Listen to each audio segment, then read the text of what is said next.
All right, so I want to go ahead and get started. I have a lot to go over tonight. The board's met. I want to make sure we get a great start to the season. Couple of things at the beginning. I do need to offer a little bit of apology because I'm more disorganized than I usually am. I'm usually pretty disorganized, but it's pretty bad right now. I've had a lot going on, kind of rotating a bunch of stuff in my life. It's kind of all settled now. We're good, but I'm a little behind. So I will catch up. If I confuse anybody, if you're annoyed with me, let me know. I'm a big boy. What's confusing? The Ravens aren't in the Super Bowl. Yeah. Get it out early. That actually saved me time because I didn't have to go to a football game last week. You know, so that was a good catch-up day. It's all right. The Ravens will be fine. They went for it all year. They missed 2 times. Who did? Yeah, he'll be fine. He's a big boy. All right. So this is about the DLOA. It's about refereeing, not about the Ravens. The Ravens will be fine. And this isn't working again. So goes my life. All right. Now everything's freaking locked up. Take this bullshit out of there.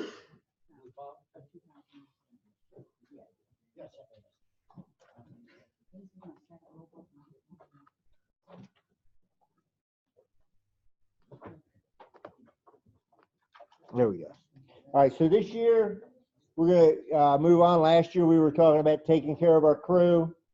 This year we're going to talk about striving for consistency. We'll talk a little bit more about that. But when we talk about refereeing in almost any arena now, they're talking about consistency.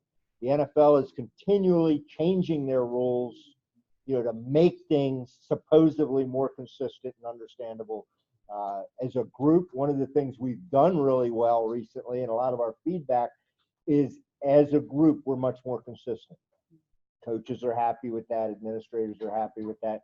So we really want to strive to continue to be consistent in what we do. And we'll talk a little bit later about what that looks like. We're going to start with our general business stuff, and then move into some training and whatnot. So we'll start first, of course, with the cash and Dean. He's got some stuff for us. Current balance in the checkbook as of the end of the year was $4,775.08. Last year we took in, I guess it's easier. You guys want to stop by and look at it? We took in, all our dues and the money's out. I'm not sure how to do that. Of course, I do have a question. Did we get paid by everybody for last year? Yes. Downstate It took a soccer, while. A couple of the middle schools down south did not pay for soccer. We issued 62 invoices last year for $103,000. We paid 55 officials. The dock fund contribution was $1,605. Does the association contribute, or is it just the people This from the was just the association? people, and referees contribute that. I'm going to make a motion then at some point. And we're going to talk about the doc Okay, good. thing too. We're going to make a 1090 significant change to how we do it. I got your 1099s. Might Most make you of you happy. got them. That's a combination of DLO training. The foundation gave us money, and we paid out some of that. The 76ers Summer League, the Turf Summer League, and your game fees. So that's where Everything's in there. everything's in that one. Only because they gave us checks and we had to turn around and send them back out. So, like I said, stop back if we want to look at kind of our ins and outs. Or some of our expenses, our association gifts, the executive board meetings, the 5-year shirt awards, which are kind of going every other year because we don't have that many we're buying. Actually, I just gave Roger his after 2 or 3 years.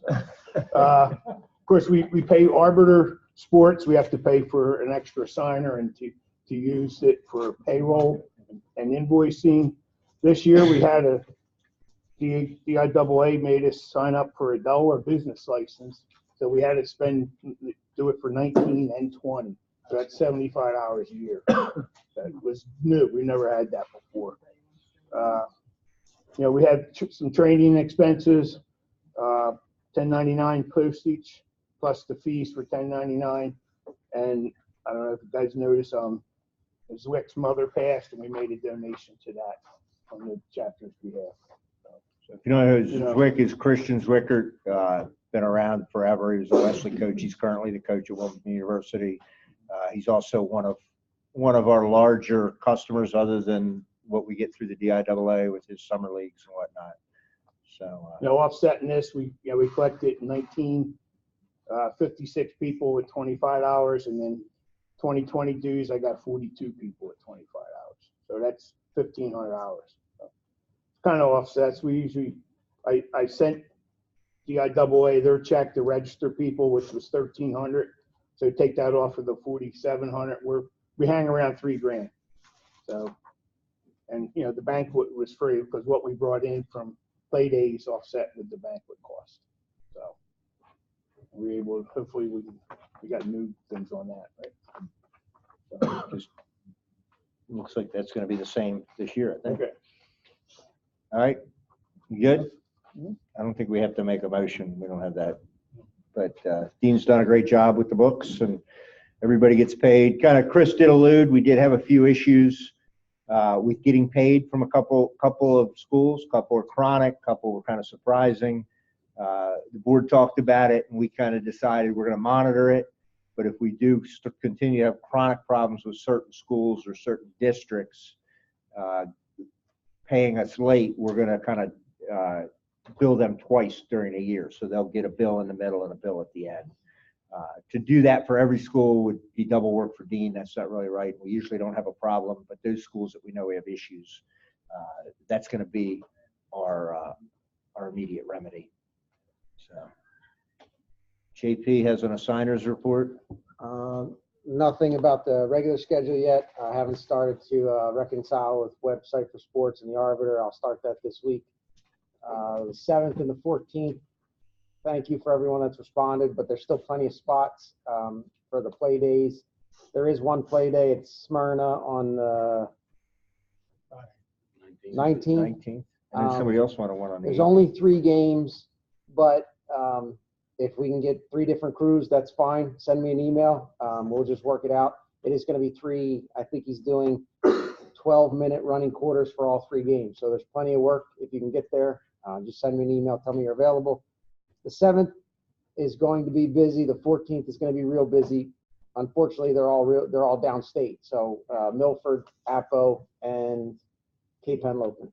I don't have the schedule for Cape Henlopen on the 7th yet, but that's going to be another big one. I think he's got both fields, 10 teams. So if you can work, we're going to need you. Other than that, keep your availability up to date. I have not looked at the Google Doc that I sent out for your availability yet because I haven't started to assign yet, but please get that in as soon as possible. Independent contractor forms need to go to Hernandez as soon as possible. Other than that, keep your availability up to date in Arbiter. I think Mike brought some independent contractor forms, so if you haven't filled that out, that's going to be a requirement every year now, just to make sure we're all on the same page and that we're compliant. And again, just to reiterate, as always, work with JP. If you know you're not available, make sure you have your blocks in. It's going to be a little bit of a tough year. Okay, we're right on the edge of having the right number.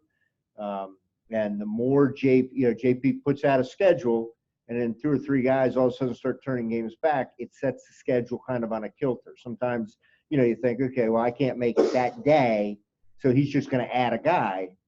Well, that might put that crew out of balance for where he wants it, so now he's got to start moving and asking guys to move around. So it's a much bigger puzzle than you really think it is. So please make sure, certainly something comes up, a new business trip, something like that. JP's always understanding, but we kind of know that you've already gotten your wedding invitations for March and April and early May. You should know what those days are. You should know when your kids' birthdays are.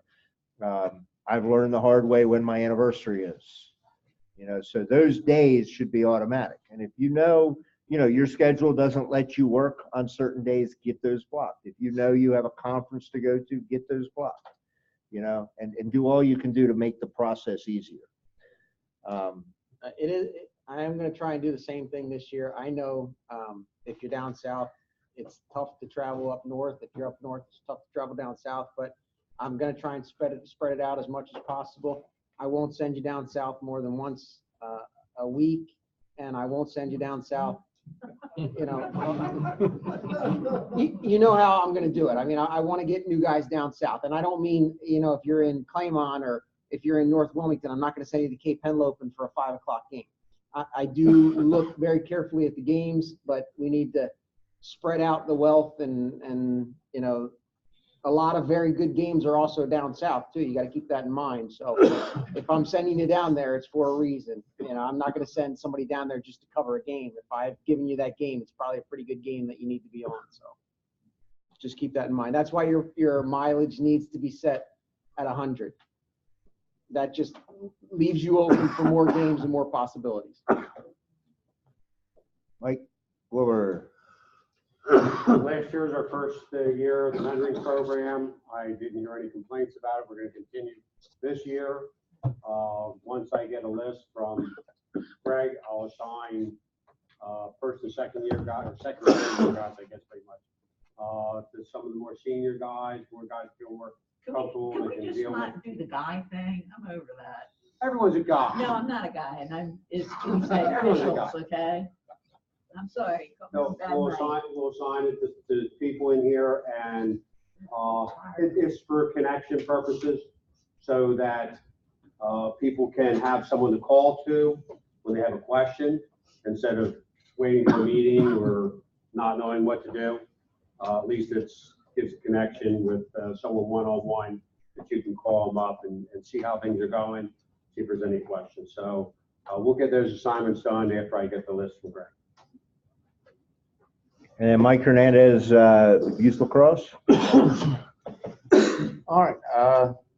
Really, the only thing I have for you guys, if you guys want to work youth games, please let me know. I'll add you to the list. Pretty much just going to work as always. On Sunday night or Monday morning, I'll send out an email. These are where the games are. Please let me know when and where you're available, and I'll try to get all you guys in. Got about 15 youth kids right now. I could always use more. If you know of anybody, please let me know. Please give them my contact information. That's pretty much it on the youth side. And just like JP said, just make sure you get the independent contract to me, and please make sure you sign in. And also, when you sign in, just look at, I put the date I have of your last concussion course. If it says 2018, you guys need to take it again, okay? And just make sure you send that to us. Yeah, and one thing with the youth lacrosse that I'm going to ask Mike to make sure, if you're working youth lacrosse, you know, yes, you're getting paid, but there's an expectation there that you're going to be helping the young official who's on the other side of the field, you know, and they're going to expect, you know, and be told that you're there to help them. You're not going to critique them and tear them down, but you're going to build them up and make sure that they're doing, you know, the right things. That their mechanics are good, and they're getting good, consistent training throughout the season, and that they're viable referees. I mean, we've done very well with that youth program. You know, I'll talk about that in a minute, but actually one of our applicants, at least one of our applicants, probably maybe even up to 4 guys are coming through who refereed youth lacrosse. So they got something out of the program, and they realize is a great alternative as they're in college to move on. And we now have guys moving very high in officiating ranks who've gone through that program. So I just want to make sure, you know, you're not just there to collect a check, you're there to really help these guys. And the check is nice. So, all right. A couple things we talked about with the board. We had a good off season. Let's go positive first. The other is negative, but this year more than ever, I think people had lots and lots of opportunities to work games. The DE turf is in full swing. There were several tournaments at Kirkwood. There was a big one that a lot of people got games at William Penn and up at Maple Zone. The summer youth league was bigger. The fall youth league was bigger. The adult leagues were better. We were called by a lot of our surrounding groups to provide officials. So I think most of you who wanted to work can say, yeah, I had an opportunity to work this summer. And if you didn't, it's either you didn't respond, you weren't available, or you just stink and nobody wanted you. But it's mostly the first two. If you got the email from me about Kubak, it's only $7, but send him the check. That solidifies your spot for this summer. He's got to pay, if you don't know what I'm talking about, Kubak is asking for $7 to stay in the GPLOA arbiter. Their arbiter bill, because of all of the extra officials, was $2,100. Ours is like $400, right, Dino? We never saved it. Yeah, DIAA pays for it. DIAA pays. GPLOA pays for their own. So they charge their officials for the arbiter. So for you to keep that spot, it's $7. It will assure you that he can use you. He's going to use the arbiter to assign summer tournaments more and more. Just send him the check. If you're absolutely positive you're not going to work any summer tournaments for Kubak, don't send the check. Send me an email and I'll tell him to take you out. But just send him the $7. It'll be worth it. You'll make that up in a quarter in one summer tournament next summer. So 7 minutes.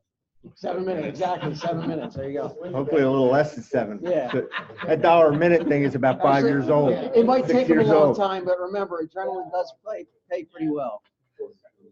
All right. I want to talk a little bit about our U.S. lacrosse involvement. So I don't know if a lot of you know this. Several years ago, I took the position as the state coordinator of officials training with U.S. lacrosse. And then this past year, I was asked to serve on the men's officials education and development team. So it's a group of 7 guys. It's a neat, 7 people. It's a neat, organization. I think it gives us a nice perspective into training and kind of get us on the cutting edge and whatnot. And I think a lot of that is because U.S. lacrosse has recognized some of the growth we've made. We also, JP and I were invited to present at LaxCon. A lot of that was on the success of our youth program, but it was more because kind of the progress that we've made as an organization in the last 6 or 7 years. And that progress is only because you guys come to training. You guys went online to training. You respond to the crew app. Everybody is working to be the best official they can be. It makes us a good group. And U.S. lacrosse has really recognized that. So we got to present on that. And one of the neat things about that is JP and I were sitting there getting ready, and a guy walked in, and he goes, "Yeah, I got one of your guys. He's from, where in Florida? Tallahassee or something?" Yeah. He works for Dunder Mifflin down there. But he from Tallahassee, he said, "Yeah, I got one of your guys. I wish he had more availability." It was Danny Barris. So many of you have worked with Danny Barris. Danny came through the youth program, I think, starting with Mike, and then with Mike, and he was goalie at CR. He was a pain in the ass, but he learned how to deal with pains in the ass and very quickly became a good referee for us.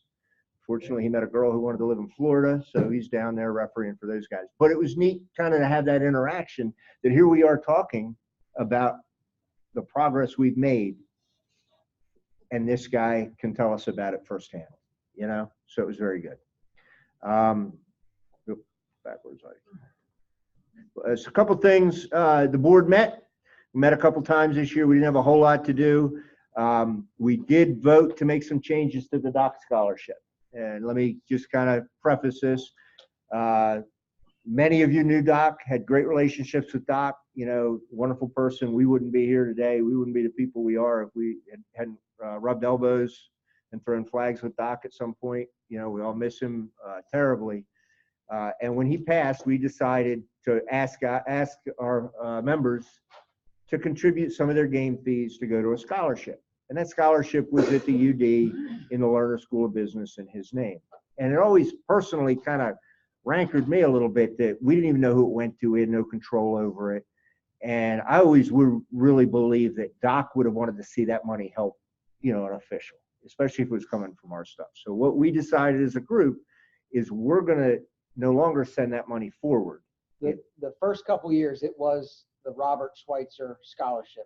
Now it just goes to the Lerner School of Business. It's not in his name. It's not necessarily the Doc Scholarship anymore from the University of Delaware. It is the Robert Schweitzer Fund or Found. It's not what it was originally created as. So what we're going to do is, and we're going to start first with the officials who go through our youth officiating program. and we're going to offer them a one-time scholarship based on those fees. And we kind of feel that that is a better way to ask all of you to contribute to that and to continue on in Doc's name. And especially since, you know, Doc really was the driving force behind that youth program. That was a big part of him. He saved JP from, you know, years and years of prison and stuff. Like most guys who go to Del Castle, you know, he was able to get pulled up and do really well. So we want other people to have that opportunity. We put together a small committee to help us determine who gets that scholarship. If we don't have, I think we set a 3.0 grade point average, they're going to have to get a recommendation from their coach. They're going to certainly have to get Mike's blessing.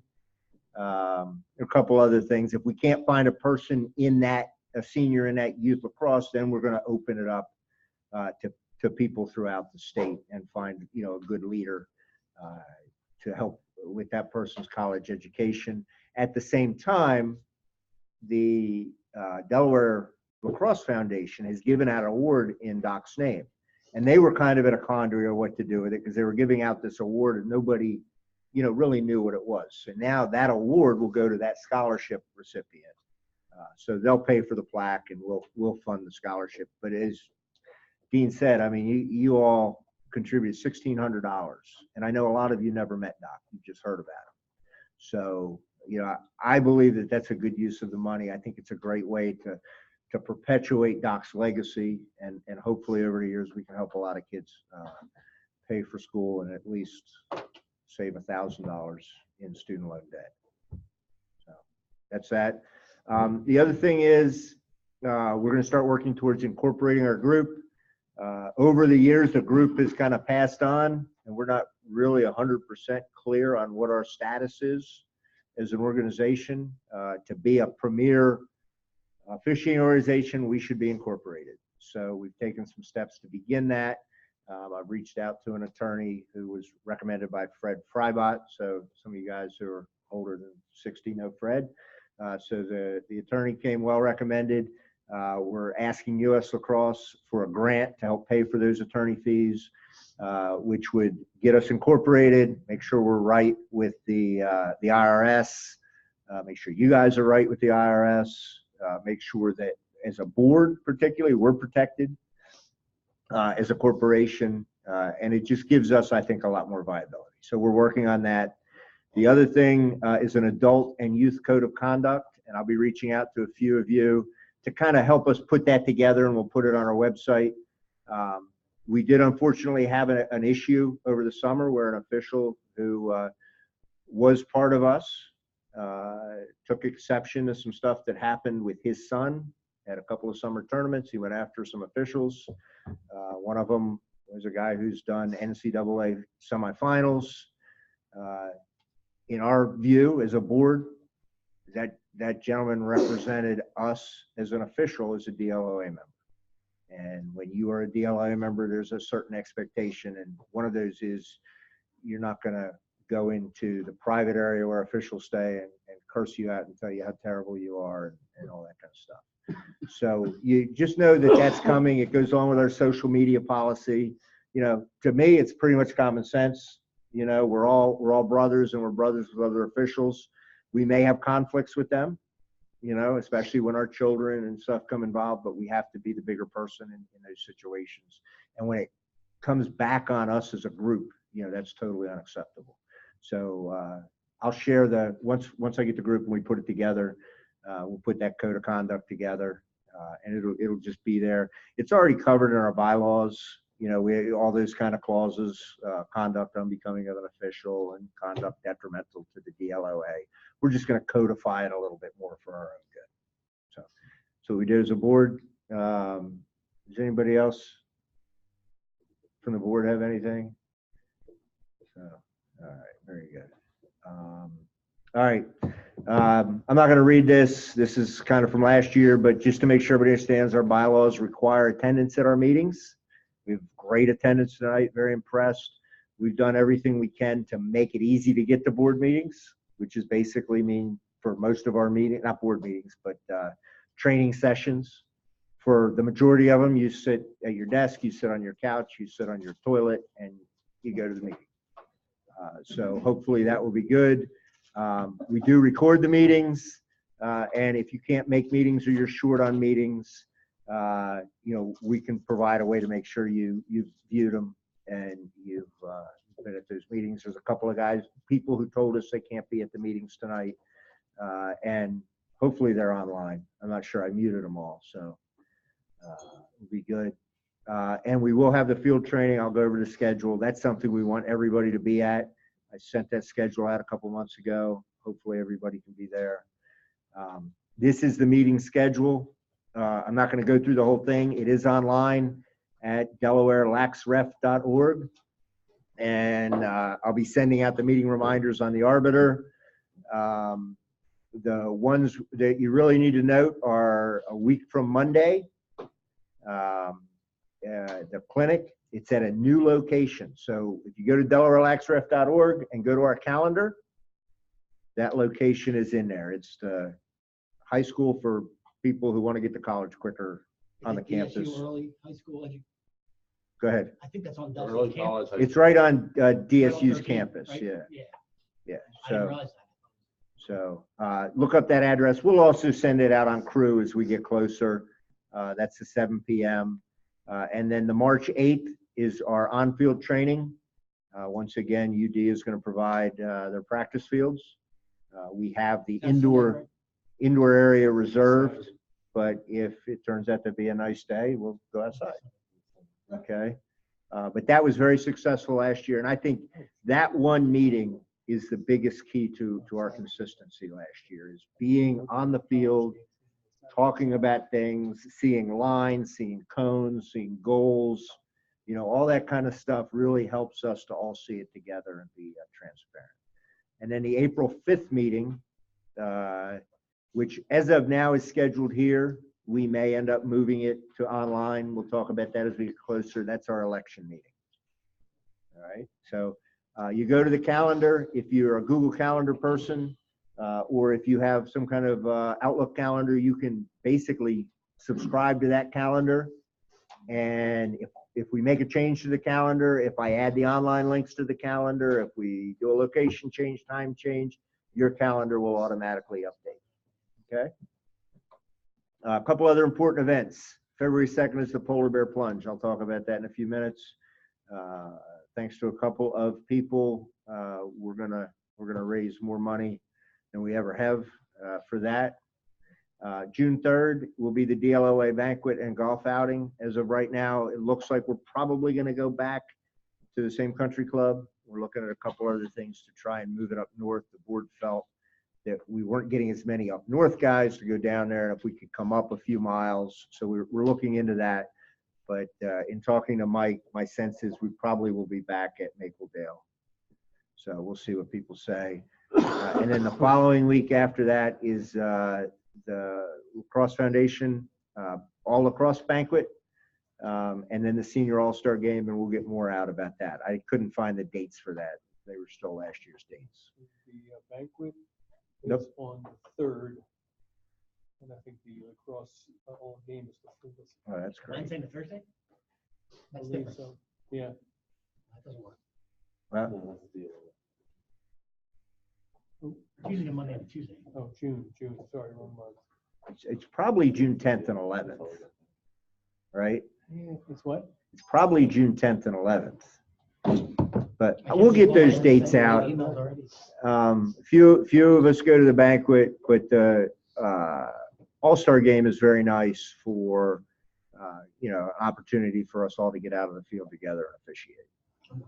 So, and again, all these will be on the calendar, so just go to DelawareLaxRef.org and check that out. Send out an email, make sure everything's set in the Arbiter. I'm assuming everybody's getting Arbiter emails because you're here, and that was the primary vehicle. If you didn't, you're having a problem with your Arbiter, let JP know right away so we can get that fixed.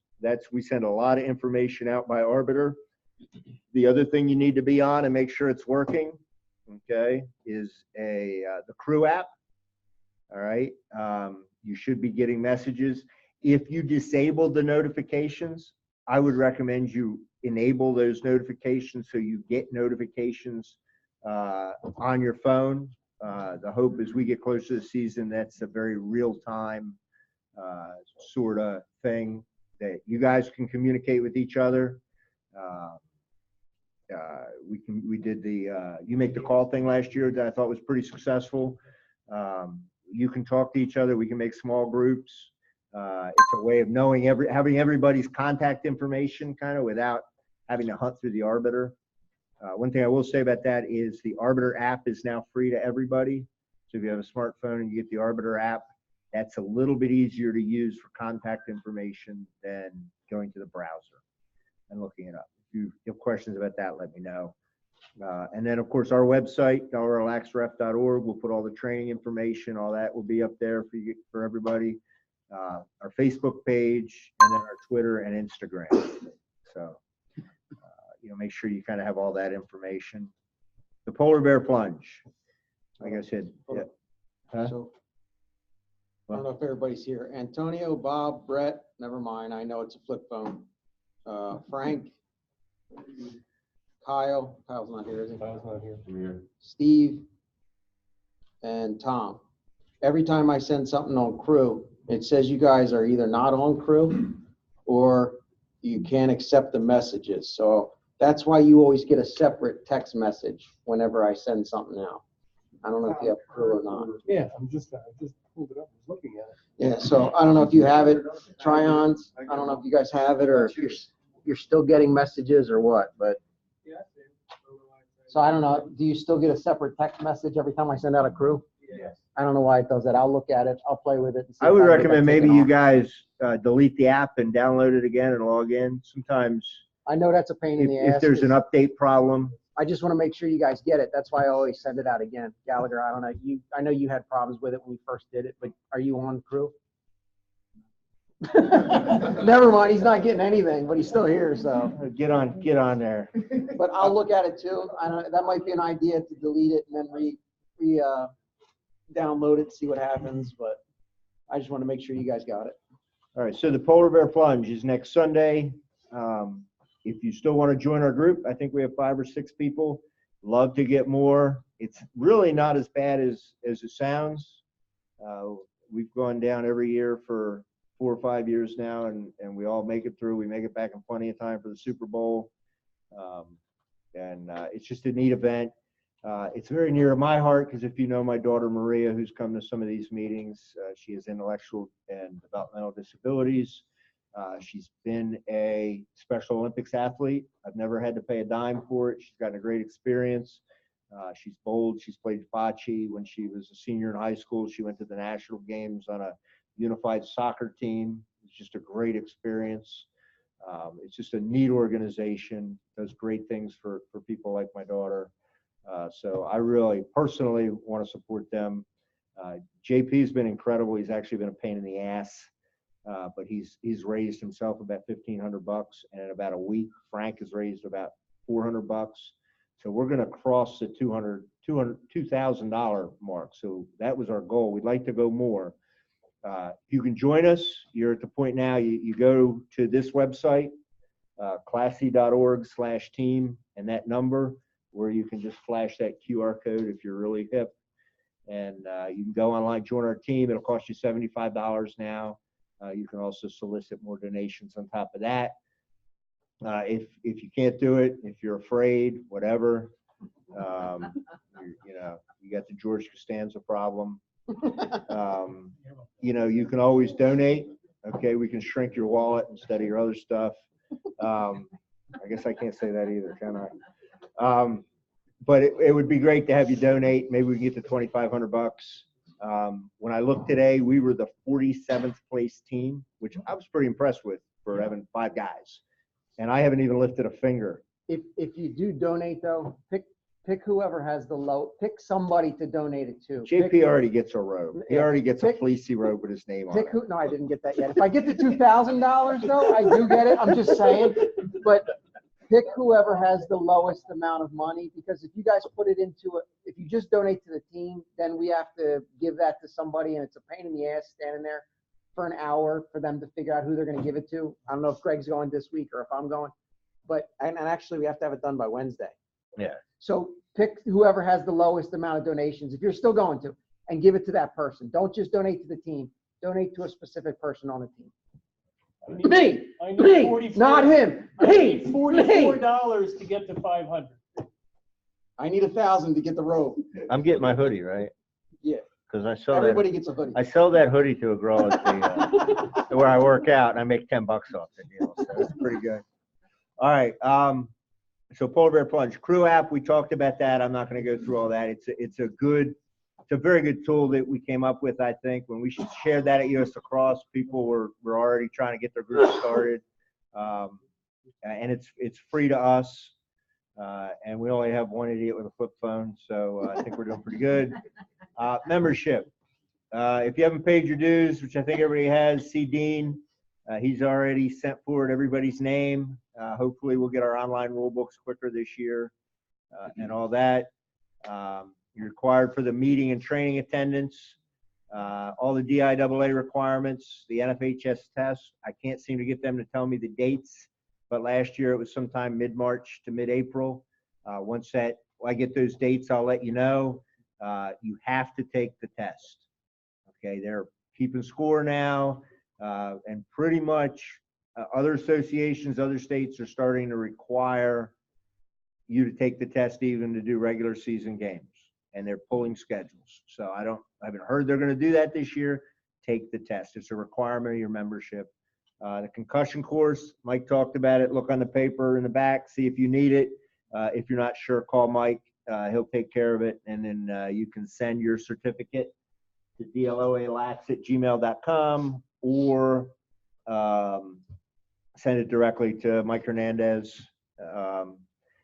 Then let me see, US Lacrosse certification. Right, back, hey, on our DIAA registration, all this information, did you take the test, did you come to the clinic, that's all on here now. So, and then the concussion course, there's a column for that, so I gotta fill all that out. So, Yeah. So yeah, that's probably where they're getting Mm-hmm. all their information. Well, because the testing's online, they can just go through and they send a list and it says who took it, what score they got, and who didn't take it. So, definitely they're taking a lot of that monitoring out of our hands and they're telling us what to do. US Lacrosse certification. Make sure your membership is current. When I looked on the Arbiter the other day, we had really, really high membership. I'll be contacting you if your membership's not current. I don't need you to send me your number anymore. I can look it up. If you haven't completed the boys lacrosse rules course, go ahead and take it. Even if you took it 3 years ago, it's really a good refresher. It's free with your membership dues. To keep your certification going, you have to take the annual test. I think they're up there. They're also part of that learning.uslacrosse.org. My recommendation to everybody here is that you take the NCAA test. Okay, you're taking almost the same federation test for DIAA. If you're doing summer ball, you're going to do a lot of NCAA. It would be good for you in general to look at the NCAA rule book, which I'll send out the link where you can download it. That one's free. You don't even have to pay for that. And take that one. I monitor your annual training and your observation for the current level. We'll talk about the observations in just a minute. There is a little bit of a hitch right now with the levels showing up. Like I marked everybody last year that had attended all the training. I put all their training in. I put their observation. I put their grandfathered in level. And some people are telling me that it's not coming back on their transcript. Don't worry about that. I know your level, and they're working to fix it. They've made some significant changes in their structure, and I think some of that is not talking well to each other. Observation, a bunch of you got observed last year, more will get observed this year. We're trying to get everybody observed once every 3 years. It's not a gotcha. It really isn't, unless we're getting 1 million complaints about you, which there's nobody here we're getting tons of complaints about.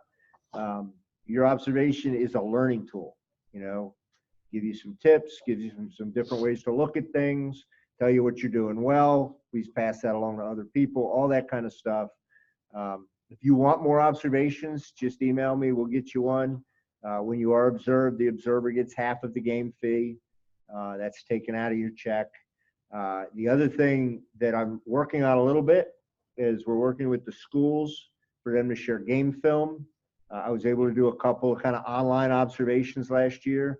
They're not totally easy to do because you can't always see the official, but I was able, I think, to give some good recommendations.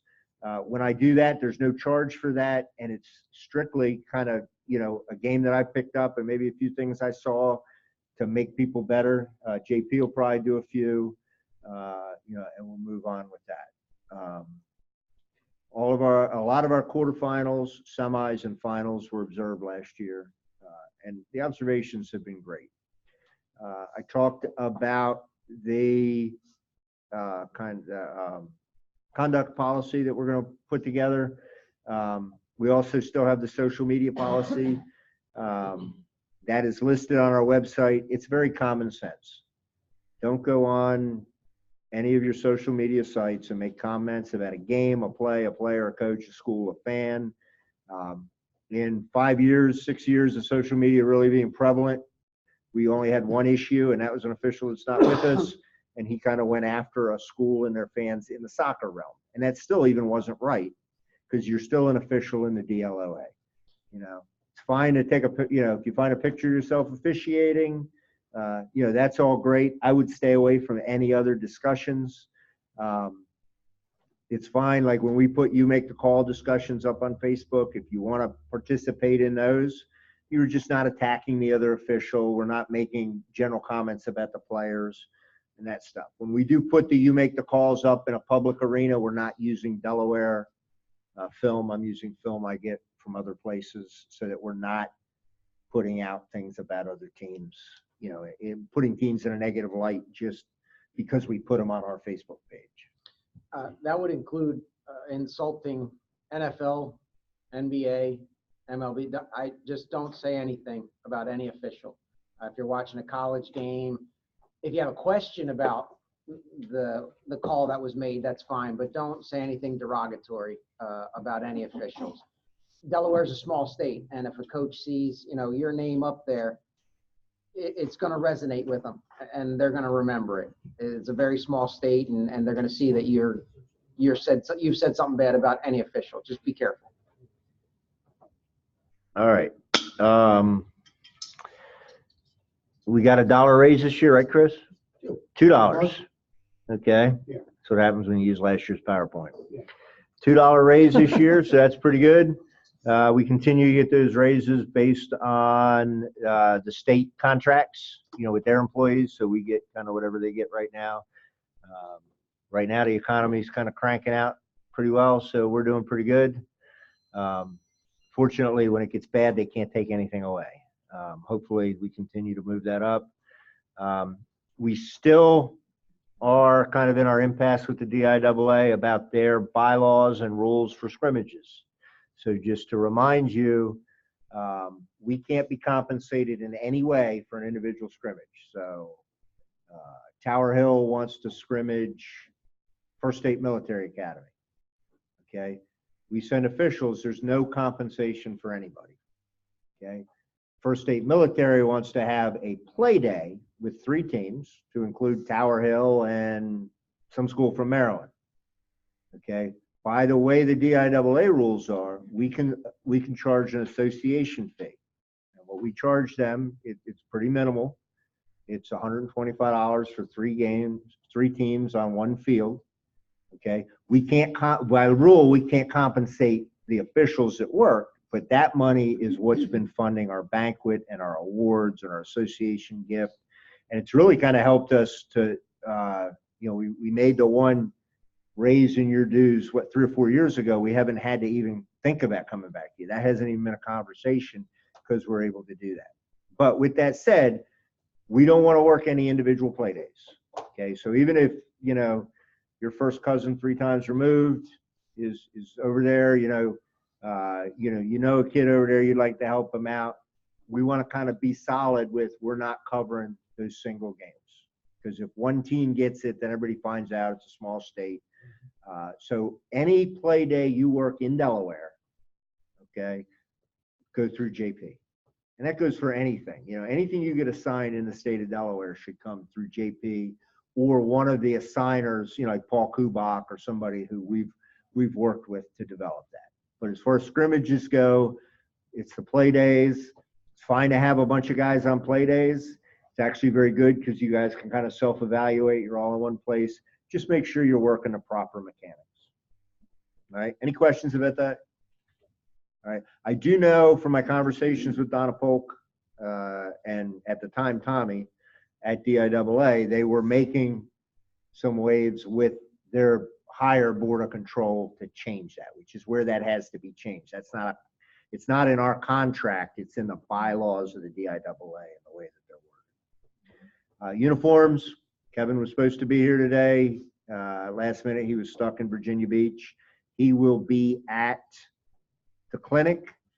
If you need anything from Kevin, you can email him and get it from him. I'll try to remember to send out his email address to everybody. He's very responsive. Just a reminder, we're dressed the same for all our games. All right. The uniform for the day is decided by the crew chief with input from partners. Okay.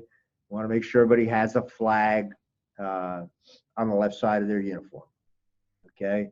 On the website, there's a uniform checklist for what we do.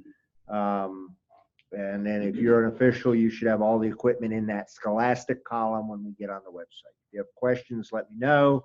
Here's our combinations. Short pants, short sleeve shirt. Short pants, long sleeved shirt. Long pants, long sleeve shirt.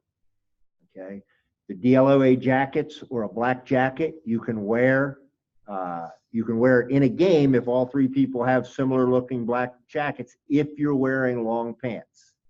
If you're wearing short pants, you can walk up to the game with the jacket, but we're not officiating with a jacket and short pants. You understand that? Now notice the Foot Locker uniform is not part of this. Short sleeve shirt, long pants. Okay? And who else is wearing stripes? Some haircut in place tries to wear stripes. Okay, so make sure you understand those combinations. Everybody should have two shirts, a long and a short. Everybody should have, the pants are reasonable to get, all black shoes, all that kind of stuff. If you have questions, let me know. One thing I will say, we've done good with it. It really hadn't been but one or two small problems. Want to make sure that we're wearing the same uniforms. It's a better look. It makes us look consistent. It makes us look like a team in the group we should be. I sent out emails about the DLOA store. So the DLOA store is where you can get the nice black jackets. They're actually a very good price. They're still only about 45 bucks. They have our label. They've got some nice pockets. They're waterproof. They're fairly warm. It looks good when all three officials have that. The DLOA store also has a lot of other stuff. Has white summer hats. So if you're going to work in the summer, it has a nice DLOA white hat. One thing I noticed late, it didn't have our black hats. I'm going to work on either getting a whole order for black hats with our emblazoned, or we're just going to have to wait till next year on those. It also has koozies for your after game beverages. Okay, I think everybody, that should be mandatory. Don't really know where that came from. Next time you see Coach Zwicker at Wilmington University, ask him. It's got a blanket. Really, I don't remember until the end that was going to be on there. So I might buy one. It might look good over. Well, I don't want to put it over the backseat of my car and let everybody know who I am. But, it'll look good. But it does have some a little bit cheaper T-shirts to wear. Sport fit type of T-shirts. A hoodie this year that's kind of nice. I'm going to get a hoodie. A polo if you want to, polo for the banquet or just to wear around for something like that. That closes tomorrow at midnight. It won't reopen this year. Okay. Make sure you choose the bulk shipping. I think it's $5 for bulk shipping. So if you're going to get koozies, I would get something else. So you're paying a lot for those koozies. But the bulk shipping comes to my house. I should have them in time for our on field. If not, we get them distributed. And, I work to make sure you have them. And I think except for Josh Given, I've done pretty good in the past. Apologize, Josh. Huh? Didn't we get a portion of that? Yeah, and we get a little bit back off of what you buy, depending on how much you buy. It's a fundraiser, so it's the same thing. You've had kids who play and they have the nice gear sale and the fan store, and the school, it gets a little bit back. We get a little bit back, and that goes into our kitty for the year-end gift and all that. The sublimated uniforms, so they look really nice. You don't have to worry about if your patch is on the right sleeve, all that. Next couple of years, we'd like everybody to have those. We want everybody doing playoffs to have those this year. So if you don't have them, check the email I sent out for the link and go ahead and order them. I'll try to remember to send the link out again tonight or tomorrow morning. Make sure you get in on those. They're nice. They're clean. I like the shirts. When I collected money for that, people were trying to give me checks. Yep. They should, if they don't do Venmo or they have a flip phone, they're sending you a check. They have Venmo. So, His head goes down every time you mention flip phone. So make sure we're doing that. He's scratching it on a tablet. He's not Real quick, writing I it want to down. hurry up. Game day requirements. It's all the same. Nothing's changed. The referee contacts the host school. Okay. Verifies that all the information is right. We had some issues last year because the arbiters changed. The database was a little different. There was some communication issues. That's important. 24 hours. Everybody else should be contacting the whole crew. Use the crew app for this. Great use of it. If everybody's using the crew app, we're all contacting right in that app. That's perfect. Huh? At least for that talking. This is where we make sure we have the right uniform. We make sure we all can get a hold of each other. And then the referee may do some pregame stuff in there. That's a good place to send out some basic starter information, especially if you're going to be in a hurry. We want to be dressed and ready 30 minutes before the game. Still want to have a pregame. That was very effective last year. I think that made us much better. I'm a huge believer in pregames, even when I work with people I work with all the time. Information changes, questions come up. Every team is a little different. Every game is a little different. Having that discussion ahead of time. One thing I would be talking about in all my pregames are how we're handling fights. Okay. Exit strategies, things like that. 20 minutes before the start time, we're on the field. We're talking to coaches. Giving them the crew cards, answering their questions, making sure they're filling out the survey, meet with the captains, meet with the face-off middies. I recommend you do this every game. Some people give the coaches the ability to talk to them, but I like to just do it real quick. I get to know them. You're going to see those guys a lot, hopefully not too much. The more you see them, the longer the game, but all that. And then we want to meet with the table. We want to make sure we have a horn. It works. They know what to do with it. It's kind of tough when you find out at the end of the first quarter somebody's taking a shot. They had no idea what to do with the horn. Okay. Penalty timing, end of quarter procedures, foul recording. Go over that every time. Make sure you're at least getting a conscious person. And then after the game, it's always good to sit in the parking lot for a minute and talk.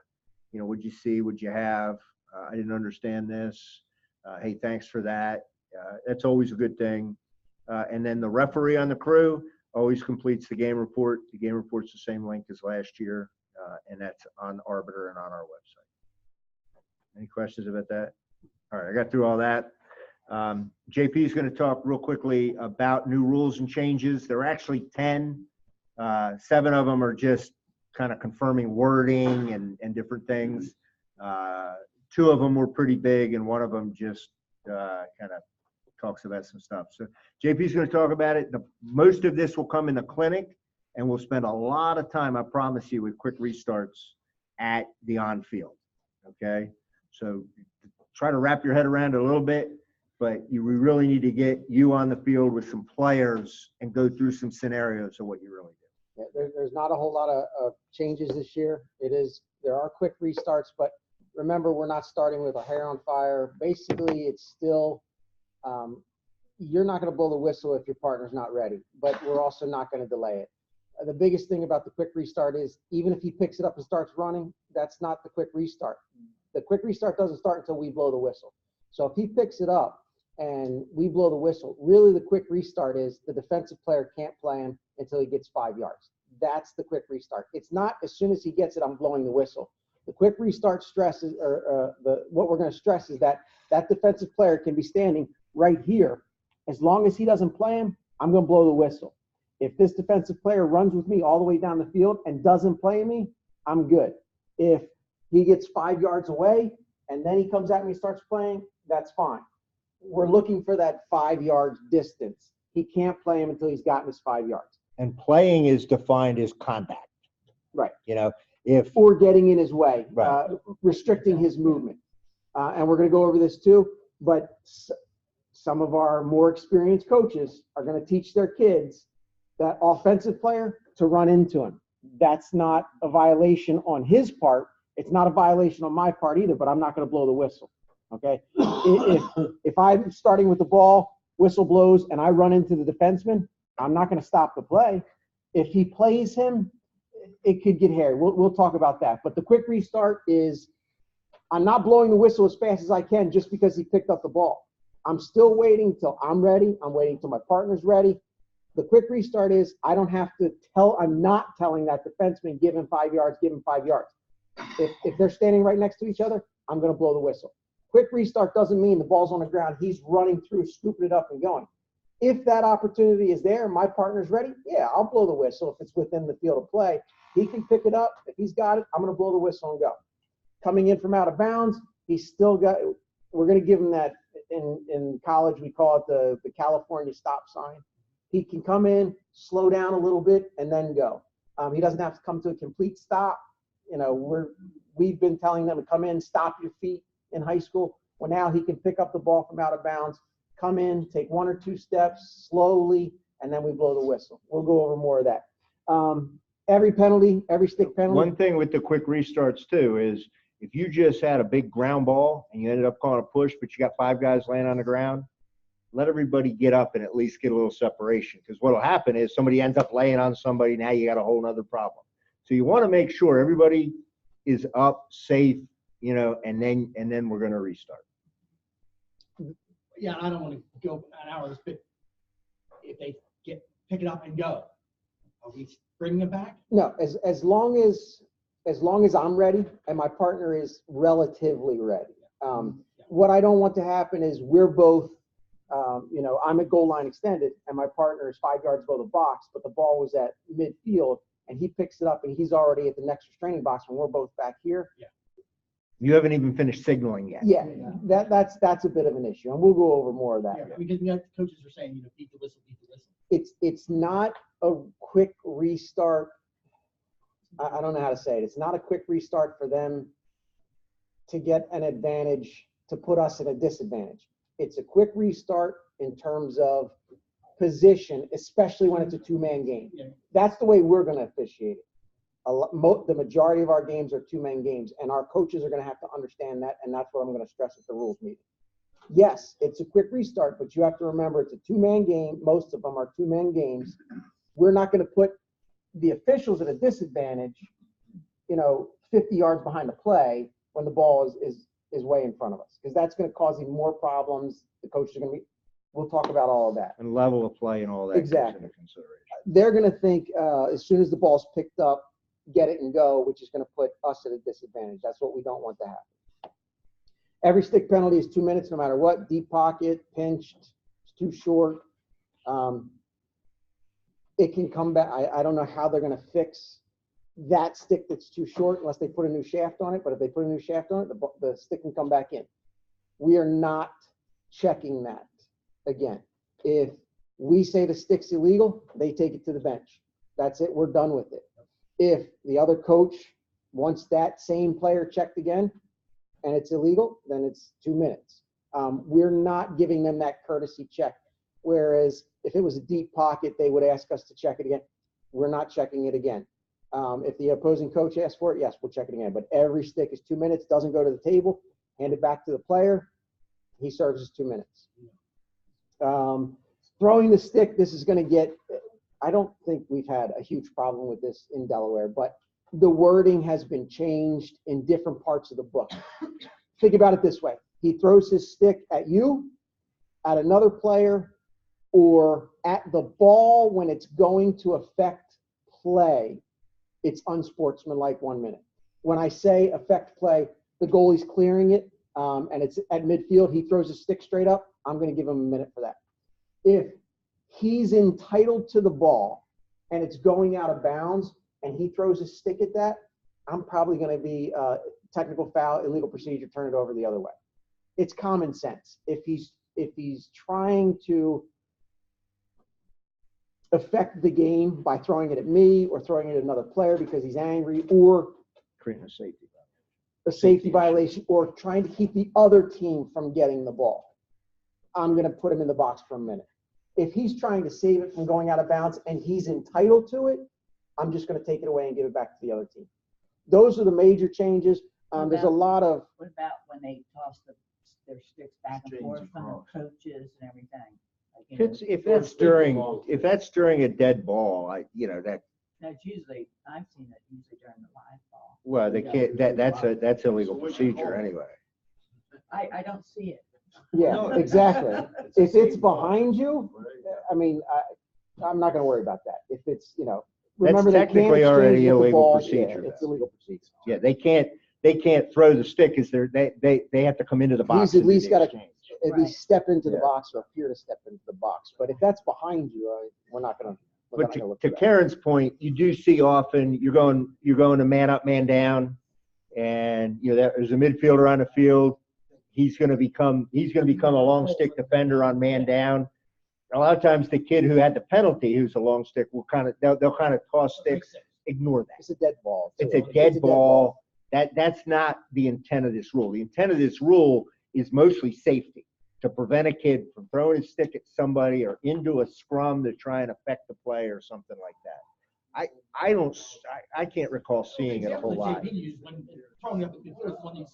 Yeah, they're trying to stop the clear, and that's the opposing team's trying to clear the ball. That's what I mean, trying to affect the play. If he's trying to save it for his own team, I'm just taking it away from him because he's going to lose it anyway. It's probably going out of bounds. Always the ball was loose because it was in the air. It was never a penalty. Right. Now it is. Some of these rules you're seeing, like the 2-minute stick penalties, and this thing with throwing the cross, are coming from developing areas. So they're coming from areas where lacrosse is new, and they're having a hard time understanding the difference between a 1 and a 3-minute stick penalty. Most of us have grown up with lacrosse. It's been 1 and 3 minutes forever. We're like, what the hell are they doing? But that's why these rules are coming up. That's why this throwing the stick thing is coming up. People in Fargo, North Dakota, see 2 kids throw sticks across the field. They're like, oh my God, that's got to be a penalty. And nobody can wrap their head around it. And that's affecting these rules changes. So The rest of the rules changes, mostly are just wording in the book. Really, I think the NFHS PowerPoint is about 12 slides, I think. So the video pretty much covers everything. We'll get through it pretty quickly, and then we'll have extensive discussions about the quick restarts. That's going to be the biggest one, and that's going to be the one that the coaches are going to harp on this year, and we'll get through it. all right. So striving for consistency, that's going to be our 2020 theme. I wanted to talk about consistency. We'll do a little bit about consistency at each training meeting, kind of what that means and how we want to apply it as a group. It doesn't mean that we're a bunch of robots who try to see everything exactly the same way. We're just kind of trying to look at things through a similar lens so that we apply things in a similar way. Consistency is really important. Players expect it, coaches expect it, fans expect it, administrators expect it. Everybody has their own perception of, what consistency is. But, a player wants to understand what he can do and what he can't do. And when, a face-off kid goes all season long and he does this and then he turns a quarter turn and rakes it out. Then all of a sudden, Hernandez comes along. He does this, takes a step to go quarter turn, and he's taking the ball away. Now we're confused. You know, if all year long I've run an offense where I've set a pick right here, just fine. All of a sudden, Holtz calls that a moving screen. You know, we want to make sure players, coaches understand. The other place where it really comes in big too is with bigger fouls. And we're going to look at some of those in a little bit. But, you know, I'm in a game and I see a hit. You know, a kid comes across, hits a kid in the chest, knocks him down. It was both guys' momentum. It looks bad. I might call unnecessary roughness. I might not call anything. All of a sudden, Chris Fielder's brand new from Elkton, Maryland, and, you know, he locks the kid up for 3 minutes and sends him to the bus. Same hit, right? Those are the kind of things we really want to look at for consistency, making sure we're understanding how we're doing this, making sure we're making it easy on administrators, you know, because when we start, one guy's ejecting somebody for something and somebody's not, and then there's complaints, and then this administrator has to try to appeal it and decide, you know, are we going to give this kid a pass on an ejection because show all this stuff. But if we're consistent with how we apply that and think about it, I think we're going to do better. And the other place where consistency is really important is with each other. You know, we had a couple times we had game film sent to us last year, and literally the whole first half on the bench side, you know, it was slash. Nothing on the far side. After halftime, far side, slash. Nothing on the bench side. It was so obvious there was a lack of communication and consistency because we're all playing, you know, it's the same teams playing. They were close games, you know. So by looking at that, obviously we weren't talking to each other, you know, in that case. And future games, again, like I said, you know, if today I'm able to swing my stick like this 5 times on a guy's elbow and I don't get called for it, well, I'm going to go do it the next time and then I'm going to get called. You know, we want to make sure we're consistent, we're fair. Consistency from the start to the end of each game. And I believe that starts with a pregame. Whether we work with a guy 1,000,000 times, whether we work with a person the first time ever, we need to kind of introduce each other and kind of figure out what we're doing. And that consistency, how we call that game, depends on a lot of things that we need to talk about. It depends on the level of play of that game. It depends on the teams. It depends on what we know about how they play, how they run an offense, what they like to do on defense. You know, that's really important. But once Fu, you know, calls a push because the guy got tapped in the butt and he fell down, I'm now locked into that push. Okay, everybody on that crew is locked into that push. You know, so we need to make sure we're consistent. Does that make sense? You know, the other thing too with consistency is on big fouls, we're always talking. We have a big foul, we come together and we talk. From game to game. Again, it's the same thing I've said a couple times already. You know, Archmere has a game at Tower Hill. Then the next day they go to Cape Henlopen. You know, it's not going to be exactly the same, but the basic rules should be applied the same way. The way we talk, all that kind of stuff should be very similar. Consistency is based on participating in training and development, you know, listening in these meetings, reaching out for more training. So if you go on US Lacrosse in their learning website, there's now probably 12 webinars on face-offs, on technical fouls, on game management, on all that. If we're all taking time to look at those kind of things and educate ourselves, we're going to start to kind of see things in a very similar way. And that consistency is going to come. And that's training and development. That's lifetime learning. Okay. Just a quick comment. It is not a good idea, and please don't do it if you're working with me, to talk to me and say, so-and-so last game did this, didn't do that. You can say, in my last game, my partner, and then ask me a question about it. We shouldn't be talking about each other. We can talk about situations, we can talk about the way things were handled, but we shouldn't be setting partners up for predetermined concepts about how that person is going to affect the next game. So when I look ahead, I've got that person as my partner. Oh God, so-and-so really said they're a problem. Just talk about the situations. And again, if your partner made a mistake, hey, I've yet to do a perfect game. So it's going to happen. Talk about the situation. Don't talk about the person. Excellent. Yeah, no. And I think that's how we get better, is talking about those situations. You know, hey, I was with, oh, son of a bitch, I hate this.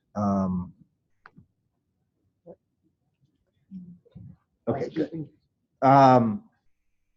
So, you know, where we get better is we say, you know, it's also, before we go to that next pregame, we should have a little bit of a postgame. Hey, what did you see when you called that moving screen? I mean, from my perspective, I didn't see any contact, or I saw minimal contact, or I saw the defensive player make the contact. You know, and if we're all talking about these things after games and after situations, then when we get to the pregame, we can talk about those situations. If you have that conflict where you think one of us or, you know, your partner is really doing something wrong, that's where you need to get on the phone with JP, get on the phone with me, and say, look, this guy's giving me some bad information. You know, this person's, I'm really more confused now than I ever was. And we work through that situation rather than in your pregames throwing guys under the bus. Is that piggyback with what you're saying? Yeah. All right. So we're going to talk about some stuff, and we're going to look at a few videos. Okay. This is a completely stolen PowerPoint with me deleting some situations because I didn't want to go all night. But, you know, we're talking about these, kind of like Frank's saying, to talk about what happened in these situations, what was going on, what the correct call should have been. It's not to embarrass anybody. I don't think you'll know anybody in these videos except maybe Phil at some point, but we're not going to embarrass him because he's going to be a dad someday and he'll be embarrassed enough. So we want to ask this. I'm going to kind of set, as we discuss these things, we're going to set them in a certain way, and we want to keep the discussions to a minimum so we can get through each situation. And it's all designed, you know, for educational purposes. So where are we looking? You know, when we're refereeing, usually we're looking between the players. We want the play in front of us, you know, so we're looking out there. It's a very exciting area. Things are going on. People are moving. People are falling. There's, you know, the ball's coming through there. You know, there's a lot of stuff. And a lot of times we have to move around and look at a lot of different things. Okay. So when we're doing this, we need to understand the relationship between the players, the ball, and where we're at on the field. All right. And the biggest example of that is if I'm going after a ball with Mike, and Mike goes to scoop it up, and I tap him a little bit, or he starts to fall and I fall over him or something like that in the middle of the field, that might not be anything. Where we get near the crease, we get near a line or a boundary, that push becomes a lot different. You know, so you need to kind of always be thinking of the situation. What happens near the crease is much different than what could happen at a face-off or what could happen at the top of the box. We need to keep that in mind, okay? Knowing what to call and when, all right? So anticipation is a big part of what we do, you know? It really helps us, okay? If you're good at anticipating what's gonna happen, you understand the offense that's being run, you understand a pick is about to come, you understand this is gonna happen, that's gonna happen, you know, that's really helpful because it kind of gets you thinking about what could happen next. All right. It helps you to kind of focus and limit all that noise that goes on in your head so you can fully concentrate on what's going on. Kind of get all this different stuff out of your way. So you want to help yourself and learn to anticipate rather than react. If you're anticipating that something could maybe happen, you've already started to put the answer in your head when it happens. If it doesn't happen, you move to the next play. But you're already starting to get ready rather than, oh shit, I think he just blew up that pick. Did he blow up that pick? But if you see a guy setting a pick in a place, you've seen him set that pick 5 times already that game, you're like, okay, I need to watch this because every time the guy's coming through, he's giving him a little bit more. this could be the time he rocks them. So you want to anticipate that. You want to try to avoid having to make super quick reactions. We don't have a whole lot of time to make these things. So here's kind of the noise in your head we're talking about. You see a guy with an inside roll. Okay, he's beat, he has limited choices. What's all the stuff that could happen? What happens? Is the attacker going to stay grounded, or is he going to jump? Is he going to fall in the crease? Did the ball go in first? All this kind of stuff. Is it a foul? And everybody in the stands and everybody there has a quick answer. You need to have a quicker answer. But you have all this going on in your head. And that's where this anticipation, this kind of thinking about what could happen can help. All that noise in your head, that can really, really confuse you. It can really shut you out. So you want to be in the right place. That's paramount. Okay? If you're 25 yards behind a play, or if you're too far out off the goal, or on a face-off, you've taken too many steps back, now it's very hard to anticipate because you're bringing in even more. That's my man right there. When he did the college championships, I aspired to be him, and I almost got there at one point. And then sometimes your body language is super important. If you're kind of running in and looking at a play, that's not good. That's not good for you because you're not ready. But if you're focused and you're in an athletic stance, you're going to be ready to go. Okay? And often, you see a foul. If you were ready for it and you call that foul, you can prevent a lot of stuff. Okay? But it's a lot to decipher. You really need to think about it. Once you make that call, you're now a salesman. Okay? So we're going to get Bobby Gallagher to talk to us a little bit about selling cars, and help us with those sales. But being in the best position, there's never anything like, I'm here on the goal line. JP's my trail. He's up there 10 yards from the coach. Okay? The ball doesn't, I go like this. The guy starts screaming. JP says, he's standing right there. But if I'm way out here and I'm still running up, and I'm like, whoa, it's kind of hard for JP to defend that. So being in the right place is great, And often, if you are in the right place, it changes the dynamic of that conversation, So if you're standing here and the ball rolls up on the line, and also the goalie clamps it down and pulls it out, and he's screaming, "It was a goal! It was a goal! It was a goal!" And then when I jog up, he goes, "That didn't go over the line?" "Nah, coach, it didn't go over the line." He knows I was in position. We're done. He said his piece, that he thought it was a goal. No, it wasn't a goal. So where you are and your body language can often really help with these calls. Okay. Big signals, strong verbalization, sometimes an informal signal. In the situation I'm giving, you're on the goal line and the ball's kind of rolling around. And you just go, or there was a push and you hear a reaction, something, and you go, just kind of doing that. Not yelling no, not yelling, it was a brush, but just kind of, hey, I saw what you saw, but I had something a little different. Sometimes that can really help, okay? And then talking with your partners, after a goal, something happened, even when something doesn't happen, it's always good to kind of just look at your partner. Then when you go back to coach, we kind of look, we had the same thing. It was obvious. We talked about it. Sometimes when you make that ball transfer, you wasn't in the crease? Nah, you wasn't in the crease. We were good. That kind of stuff. Coaches see that, players see that, but you also now have the confidence that everybody's in the same spot. So selling that is very good. All right, we're going to look at a couple of video examples.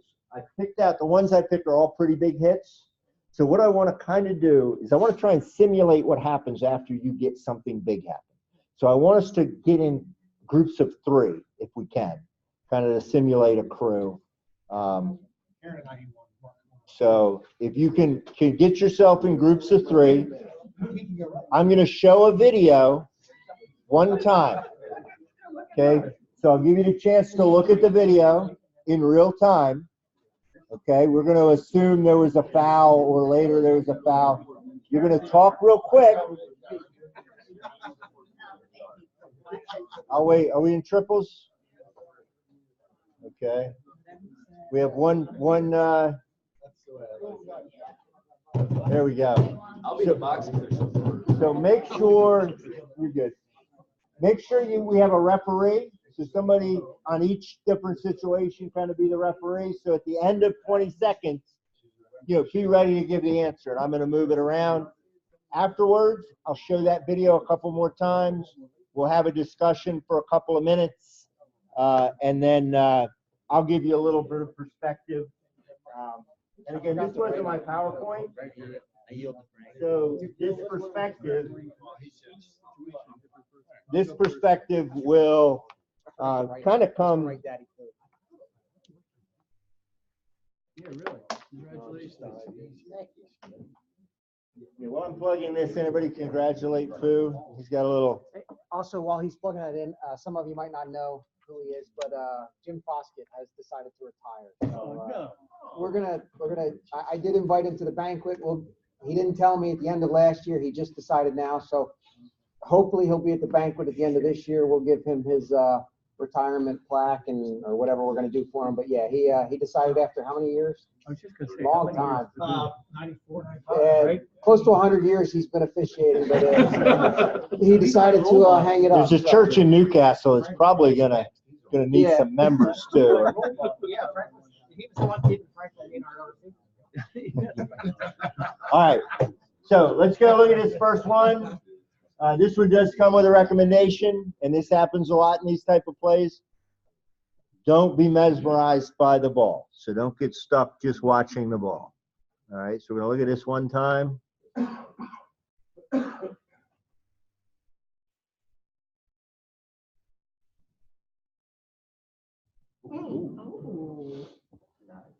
All right, so I'll stop it. You got 20 seconds. You have a flag. What do we got? What are we going to do? It's very limited because that guy comes from all.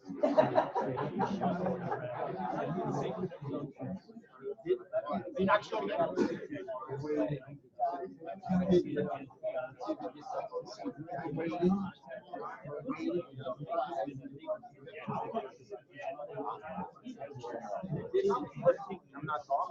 All right, conversation's over. We got to tell the coach. What do we got? Nope. I want to know what you had because you only have one time on the field to look. You can't go and see the tape. Frank. First off, I'm going to say that the guy who came in and made the hit came from off camera. So you can't tell whether there was a run-up or not. Secondly, the limited amount of time that I saw him coming, he was not running. He was moving in that direction, but it wasn't as though he was setting the guy up.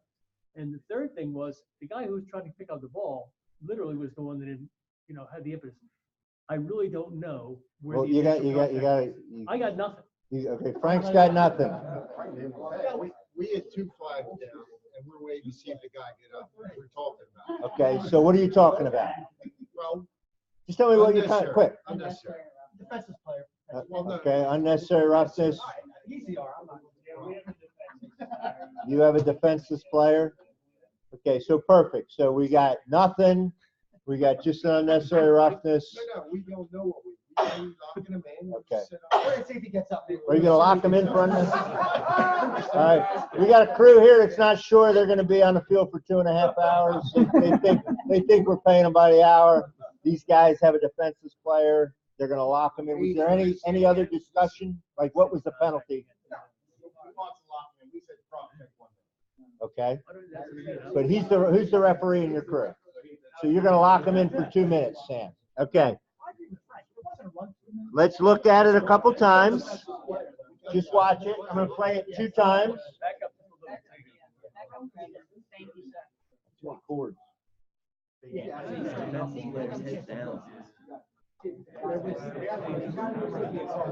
He's moving towards the ball. All right.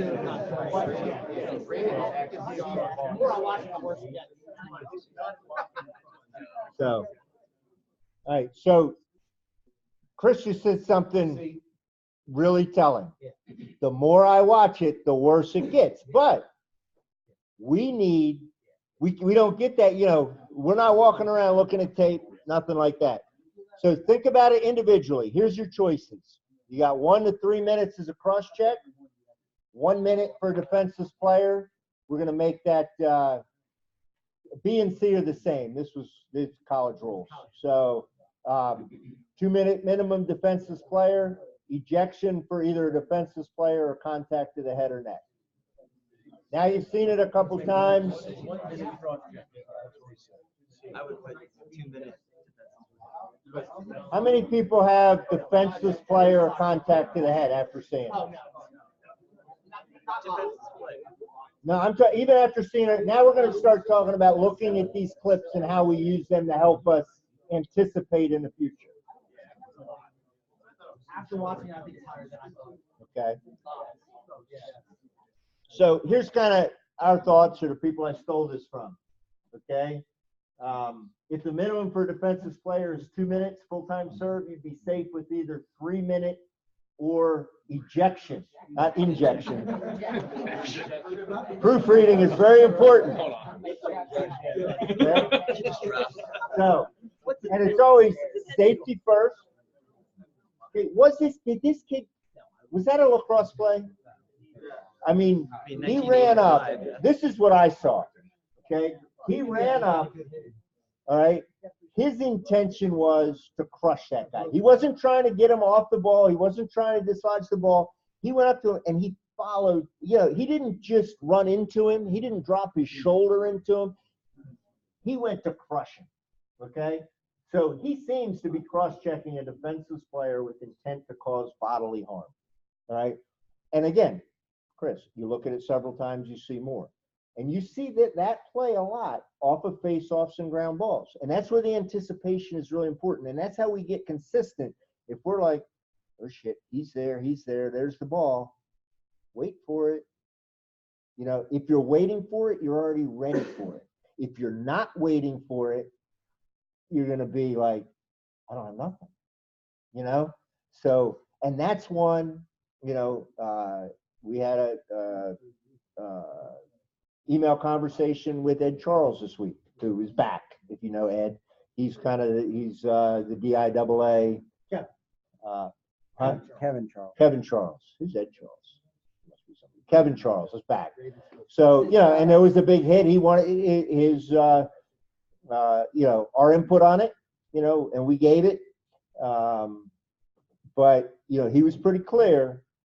He wants the big hits out of the game. He wants to make sure we're discussing it at the clinic and we're doing it. So that's why this exercise, I think, is really important to us, so that in one game, you got nothing. In another game, you're thinking unnecessary roughness. You're waiting to see if the kid gets up.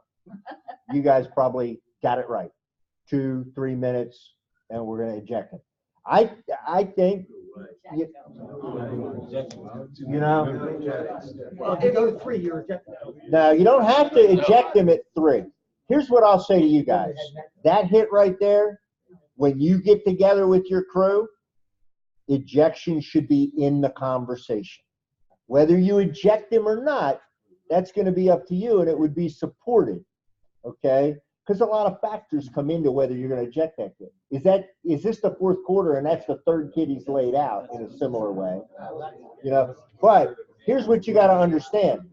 That what happened to that kid scooping up that ground ball should not have happened. It wasn't a lacrosse play. It's not supported in any way by lacrosse. And safety comes first, especially in today's day and age with concussions.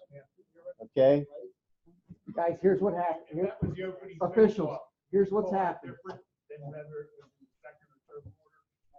Here's what happens. AD calls and says, you ejected my kid. And I say, absolutely. And the AD says, okay, I can take that. Here's what happens when the other AD calls. You didn't eject that kid, and now that kid's in the hospital, and all I can say is they should have ejected it. So that there's no place in the game for that hit. Absolutely. I know it sounds cliche, but in high school lacrosse, there's no place for that hit. I know it doesn't look bad. He was just trying to hit him. Think about how many times a college football game was stopped this year for a review for targeting. They threw a kid out of the national championship game on a replay. They had to look at it again. It sounds really cliche. That hit has to come out of high school lacrosse in Delaware. Okay. It's coming out of PIAA. It's coming out of MIAA. There's no place in lacrosse for that hit. It's not football. the equipment's not made for that kind of hit. I can justify, and I will back you up till the day I die if you eject that kid. But when the AD from the other school calls and says, that kid's got a concussion now, and can't play for the, that could be a concussion. He can't play for the next 10 weeks, 5 weeks. What am I'm gonna say, I'll talk to my officials. They should have ejected him. Or I understand what you're saying. They made the call. We don't look good. And that puts a bad taste in that coach's mouth for the next game when the next crew shows up. When you eject them, they can't say anything. Neither coach can say a word to us, especially when they find out that kid's out for 5 weeks. I would say what Dean was saying, especially if it's first face-off, you really want to set the tone of the game too. I'll say, regardless of when it is, you need to be talking about an ejection. And I think in that case, looking at that again, hindsight's always 20/20, looking at it over and over. But the fact that that kid just came up and followed through with no regard for anything other than hitting that kid, that I think now looking at it, I think, and I saw it again, and I was thinking, forward thinking and anticipating, I think we're probably going to eject the kid. I think Mark's got a great point too. You wait and see, how does the kid react? If he's laying down there and the trainer's got to come out, I'm not saying instantly eject him, but you really have to discuss it. There's going to be another clip where you're going to, I don't want to give it away, but we'll talk about that when it comes up. Why do we wait to see the severity? Why do we wait to see the severity of the injury? It's not the injury though, Or the impact? you'll see on the clip that's coming up, and you'll see my point. So I don't think it's this one, it's a couple. I think you want to see, especially on that one, I think after looking at it again and knowing, I don't know that you want to look as much for the injury. It's the ones that you're on the borderline about, was it illegal? Did he, that you maybe want to put a little more emphasis on what the end result was, and a lot of that just comes to perception. Just a quick comment. A flag should have been down. You can always pick a flag up and justify why the flag's picked up, because after you've gotten together with the partners and you talk about what you saw compared to what they saw, you can pick a flag up. But you can't get together with your partners later on and go, okay, now let's throw flags. Then you're in trouble. The other side of that coin is where that is on the field, there's probably multiple flags now. Yeah. Because it's coming off the face-off, you got all three guys. You would hope, but that's why at the beginning it said don't get stuck with the ball. You got two people on that crew, okay? And one guy's, one person just did the face-off and he's trying to get over in position. His head's kind of half turned. The other guy's backing up, watching the ball. Next thing you know, he sees, number 21 come flying back about 10 yards. I can put all the pieces together, but I wasn't really looking. So that's part of the anticipation, is making sure that we've got the field covered. And one of my comments to Kevin Charles on the other hit that we're talking about is going to be, that's why we need 3 people on every game. Then when we get together, I'm not trying to get in position. I'm not trying to, watch something outside. We've got the field covered. And that, so it's one thing, you got to set yourself up to be in the right position. All right, let's look at this one time, same exercise. The tall, skinny guy isn't JP. JP's not Long tall. leg. Where's the ball? Oh, Top Jesus. 30-yard line. Okay, That's wrong. 20 seconds. Get together. I was looking at the goal.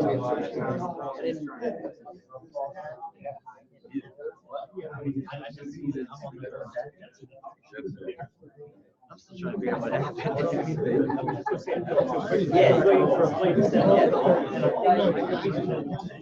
All right, Terry Handy, who's the referee on your crew over there?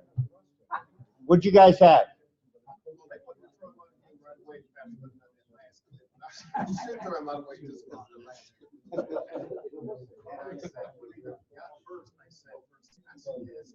Guys.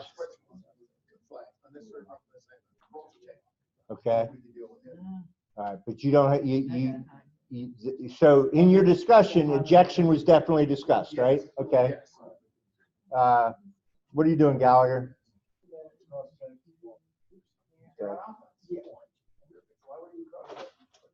Okay. So that wouldn't make you think that that's totally has no place in this game. Hit him right in the head.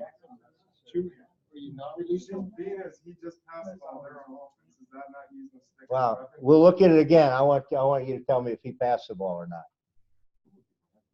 Okay? You don't, unfortunately, the clip is short. Let's look at it. The ball's on. It's just going out. The ball comes from way over here somewhere. He's, Yeah. The ball's being passed from way up here. Okay. It's too bad this hit's not here because this hit's really, really fast. All right. So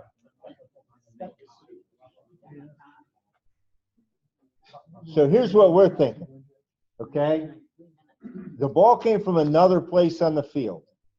Okay. This kid just took the liberty, whether he's offensive or defensive, to use his stick, his body as a weapon and just hammer that kid. You don't know what happened before, but there was nothing within the context of lacrosse that happened in that play. That was the cheapest of the cheap shots you could get in lacrosse. Okay? He went right after that kid. I don't know if he had a reason to do it. Okay? I don't know if that kid said something about his girlfriend, stole his girlfriend, did whatever. I don't know what happened on the play before, but all I know is that kid, as the ball is being lazily passed around, he took a free shot right across his face mask. See you later. That's the perfect ejection. Huh? Yeah. Nah, the ball, they don't show you the beginning, but in that situation, again, there's really nothing going on in the play. That kid that he wrecked, that defender, he's just, I guess, I don't know if he was locking him off or whatever, but the fact, basically that's an assault, in a lot of places that he just took him out, and he took him out in the head with a cross check. Absolutely no regard for that kid's safety or anything. All right. A two-man crew could possibly miss that?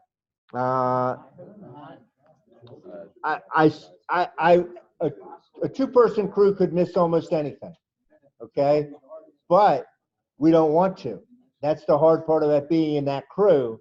You do have to really open your eyes and open your vision to anything. So here's the game management on that two-man crew. You're gonna see him on the ground, somebody gonna throw a flag, get together, just say, cross check at least 1 minute, and go the other way. So that's just game management. Did you see what happened? No, but he ended up on the ground somehow. Let's give him a cross check 1 minute and just go. And in your discussion, listen to what happens. You might get some clues from everybody else, all right. Here's another one here. All right. So the ball it'll come around. It's a GLE now. It'll ultimately come around this way. Okay. It'll be carried.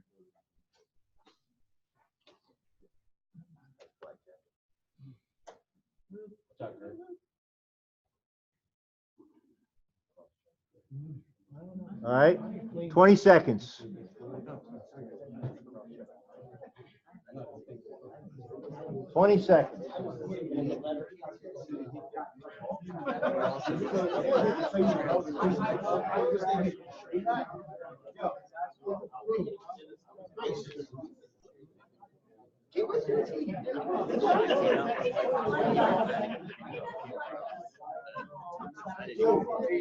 We're going to the city for Jackson.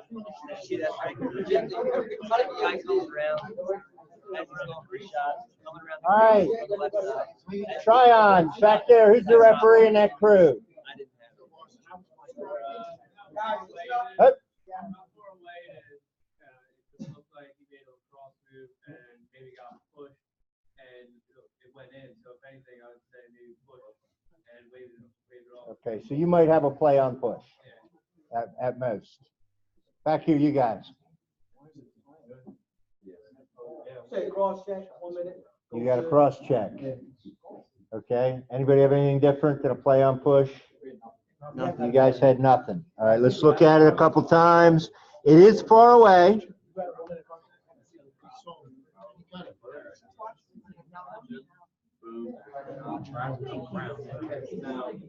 I mean, there could be a rush.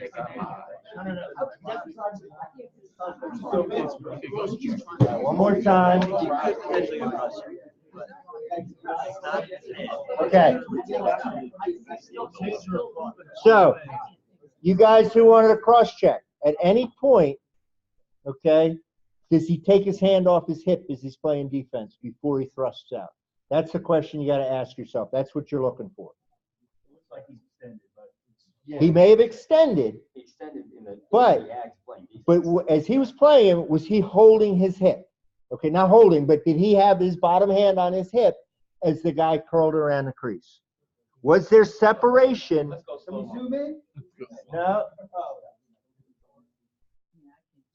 Okay. He finishes, his bottom hand is still here. It's not here. It's here. So he finishes with his top hand, but his bottom hand stays down. It only looks bad at all because What do they call it? how the offensive player twisting. Okay, so we had a cross check. We had a no call. After looking at it a couple times, how many people would stick with the cross check? Of course you would. Late hit? Anything late about it? Nope. Any illegal body check? Nope. How many had no call? It was a good play. Okay. You know, that's kind of, we threw a bunch at you, and then we're going to throw that one at you. That's a good play. Now, you should be sitting there. Hopefully somebody's watching that and making sure there's not an extra, you know, or as the guy's curling around, if he gets a little more separation, does the guy come at him with the cross check? You know, that's where the anticipation, that's where your, I call them your spidey senses, you know, okay, something's about to happen, you know, and you got to be there for it. All right, next one. I'll back it up.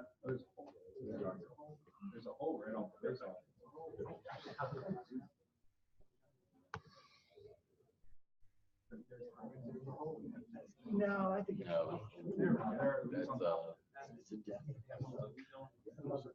All right, you got to see it 2 times. I'll say this about, I heard a couple of people talk about a hold at the beginning. That's kind of the end of that play. I don't really see a lot with that hold. That would be kind of ticky-tack. But the rest of the play, talk about it. What do you got?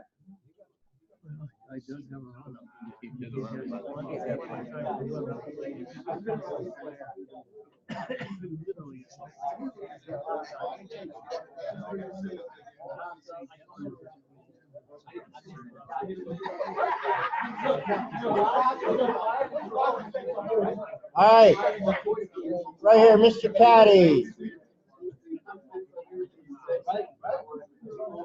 Hold on, I can't hear Bill.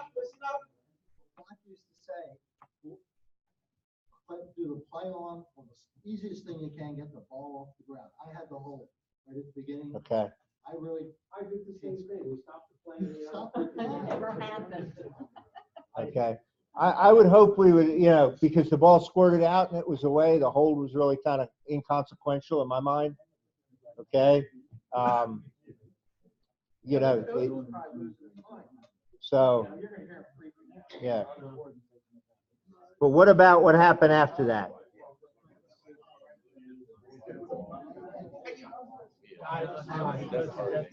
That kicked it down. All right.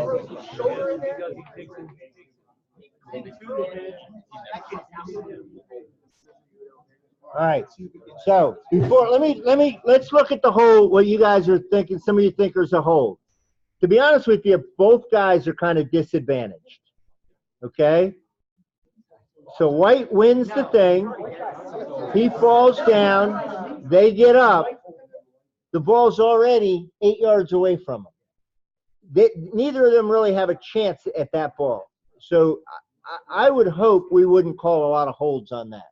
Do you agree, JP?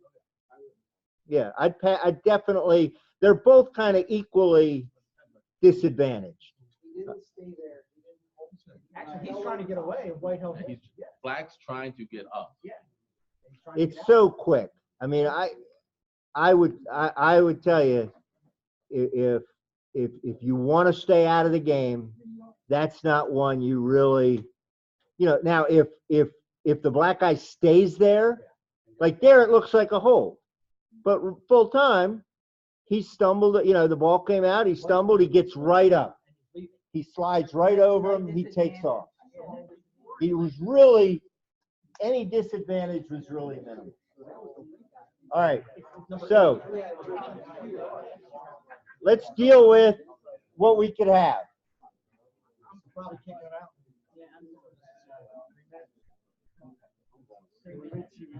All right. Mark wants to see if he gets up again. Anybody just got a legal body check there? That's all that is, a legal body check? You didn't see anything to the head? Okay. Anybody got unsportsmanlike conduct? Doesn't really meet any of the criteria for unsportsmanlike conduct. 2 to 3 minute full-time serve, hit to the head or neck. Who would be discussing ejection? Okay. All right. So that one, again, it's very similar to the other one. The guy just runs, sole purpose is to hammer the guy. Okay.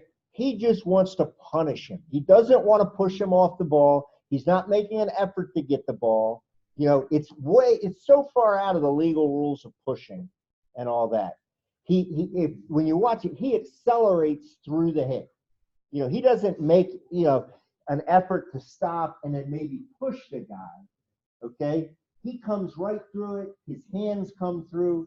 Those are the things you really want to look for on those hits. If you're watching and you watch the whole thing and you see that kid's crumpled on the ground. okay, 100%. So again, possible ejection. We don't want to tell you 100% eject, and a lot of that probably would come down to Dean's question. If that's the first face-off of the game, you're going to right away eject the guy. That's difficult. I get that. But when you have those hits, the three of you should be, okay, this is what I got. He followed through. Boom. Are we going to eject him?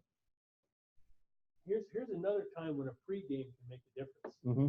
If you've had one of these two teams and you've seen the same kid doing something similar to that in a previous game, and again, your antenna are up, I mean, I could see where an ejection, an immediate ejection sets the tone for the game. Yep. Here's the deal. 3 minutes full time certainly sets a tone. An ejection sets a bigger tone. What is a 1 minute unnecessary roughness? What tone does that set? Okay, so now, fourth quarter, game's on the line, we get the same thing.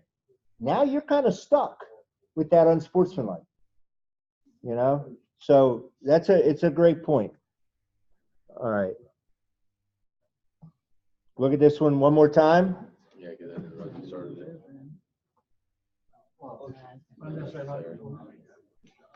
All right. Talk about it for a minute.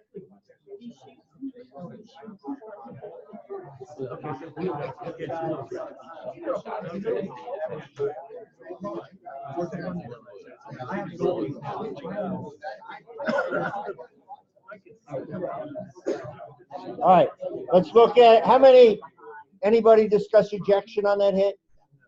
Okay. Anybody, what did you guys have, Mark? Illegal body check. You had it. Why'd you have an illegal body check? It looked right from behind. You looked from behind. Okay. Came from more than a yard away when he hit him. There was no stop. Okay. You had unnecessary roughness. What Unnecessary. you had unnecessary? Okay.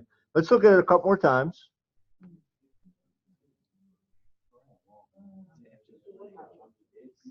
Because he's chasing him, it could be 2 minutes. I mean, that sets a better tone than just. Because he knows what he's doing. He wasn't aware that he did it. It wasn't like, he was trying to hold up.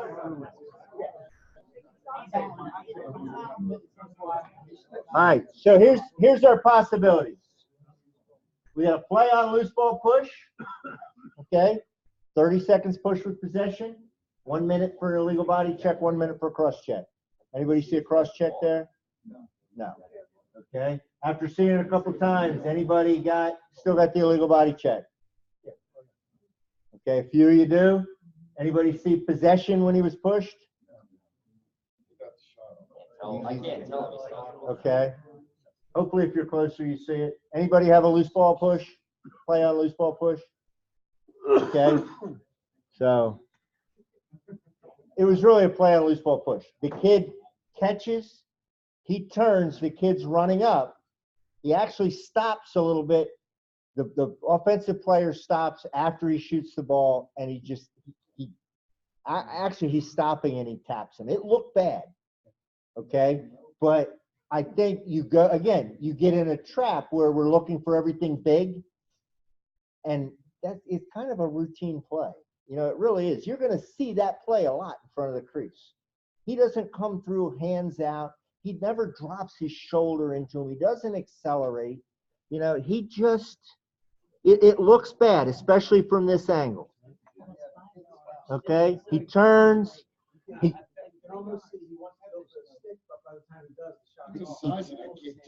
His hand goes down, it doesn't go out. You know, I think that, and again, we get back to the point. The point's not, we got to call everything big. The point is, are we ready to make the call? If as the lead, okay, and I don't know if this is a 2-person or 3-person crew. I'm hoping there's an official down here. Okay, it looks like it was a fairly fast break, so everybody was moving, which leads to the push. Okay, but hopefully this guy's like, oh crap, he's coming hard. What's going to happen? You know, and he's ready and in position.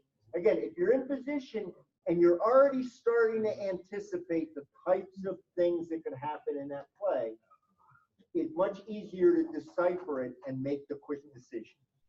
Okay, and again, if on that play, first, let's say that was off the face-off, you know, and a guy throws the ball down there real quick and they screw up, you know, the defensive team screw up the fast break, and that's what you end up with, and you come up with something big, you know, every time a guy falls down or gets knocked over after he shoots, they're going to want a big penalty, and you're going to end up with 20 minutes of penalties, you know.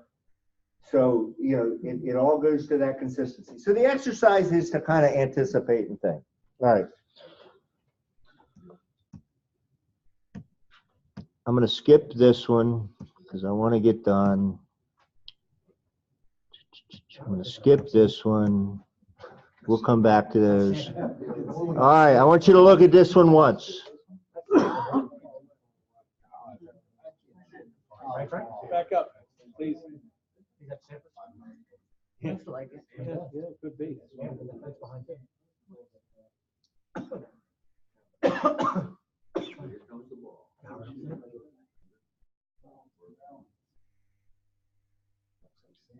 It is. It is. Oh! Okay.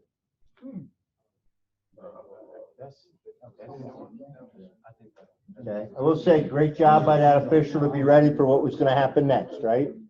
All right. All right. Talk real quick. What do we got? Talk real quick. What do you got? I think I talked about this one enough. Can you believe it came up No, that's again? not me in the shop, but I'm No, this is the game where we switched to the last. Yo, is that you?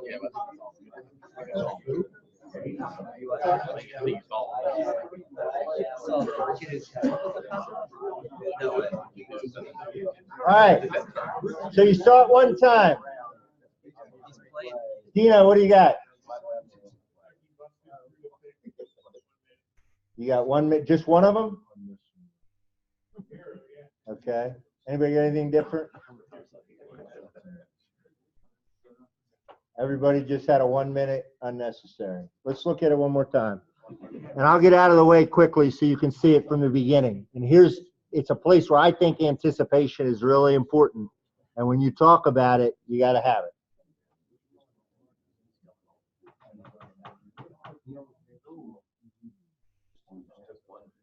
Little tap there.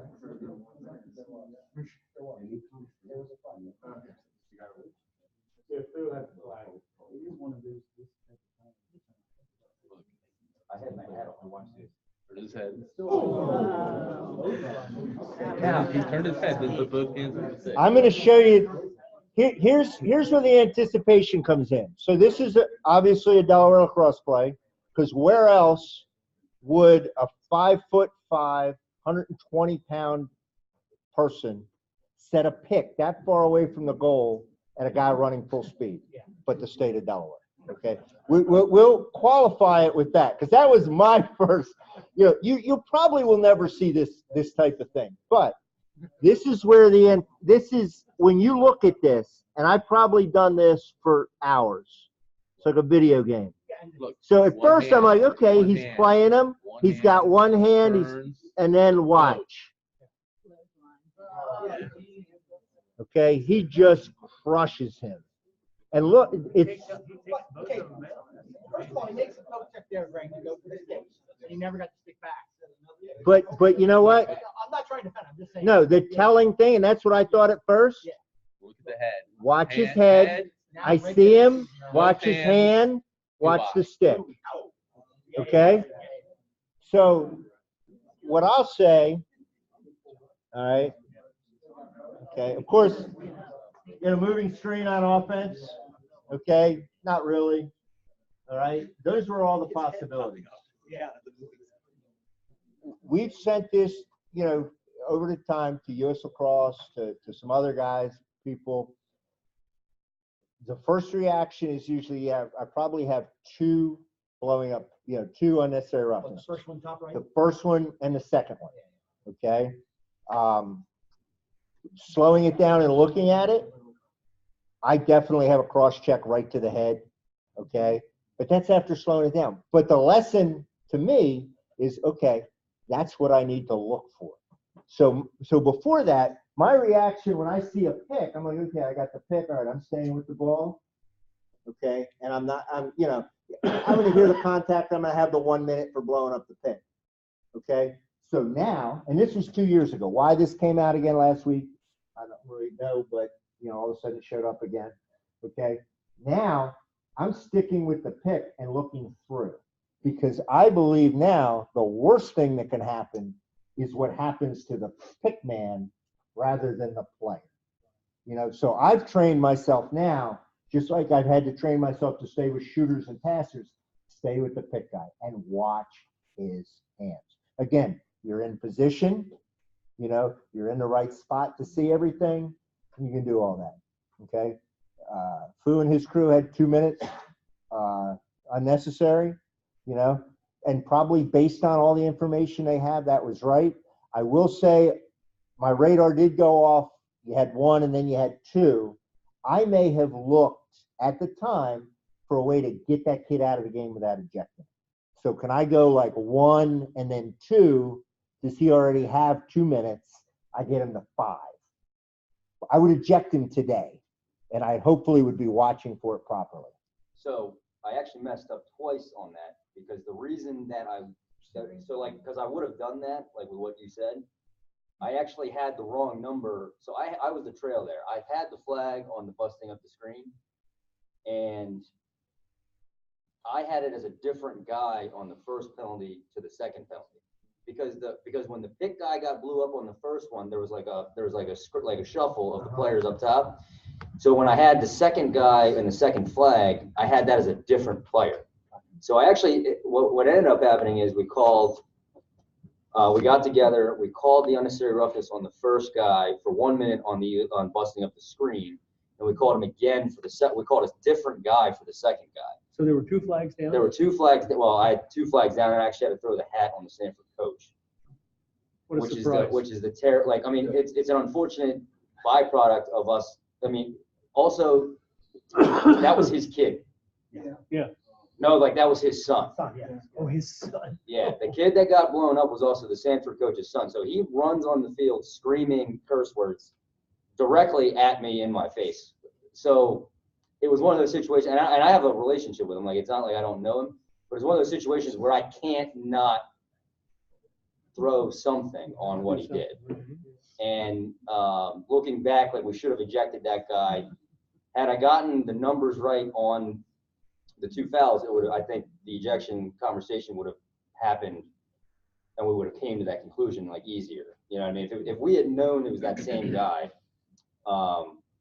then that would have been the easy call. But so we actually, I mean, I messed it up twice because I lost the first guy on that, and then unfortunately, you know, the Sanford coach is going to I mean, it's his kid that just got taken out. He's going to run onto the field screaming. But The one thing that I also, Greg and we've watched that clip.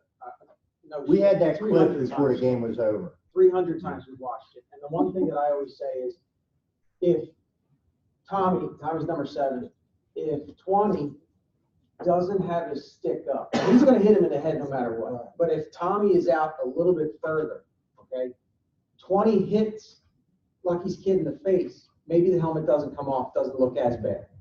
But when 20 gets his stick up, Tommy's helmet, you see, hits 20's head, the head of the stick. So Tommy's pushing on the head of the stick. Lucky's kid gets the stick in the face. That's why his helmet comes off. I think if number 7, the white kid, is out a little bit further that he's chasing, he just hits him in the face. Yeah, he gets hit in the face and he goes down. I don't think his helmet comes off. So there's a lot to consider there. He's definitely going to hit him in the face. There's definitely 2 to 3 minutes there, absolutely. But I don't think Lucky is as angry if the helmet doesn't come off, if it's not his kid. There's a whole lot going in there. The crew, it was a 3-man crew. They got together. They talked about it. That was the biggest thing.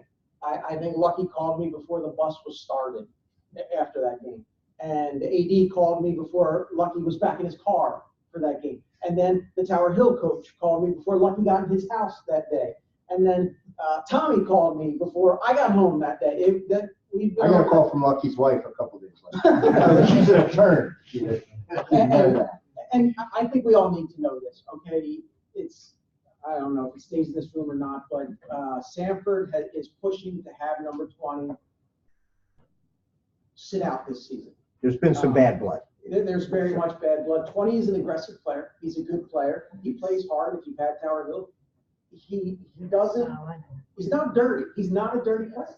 He's an aggressive player. He's a good player. He's a big, strong kid. He's bigger, faster, stronger than everybody else on the field. Bottom line, do not go out and look for him to do anything, but if he does something, we got to call it. This clip came up Friday.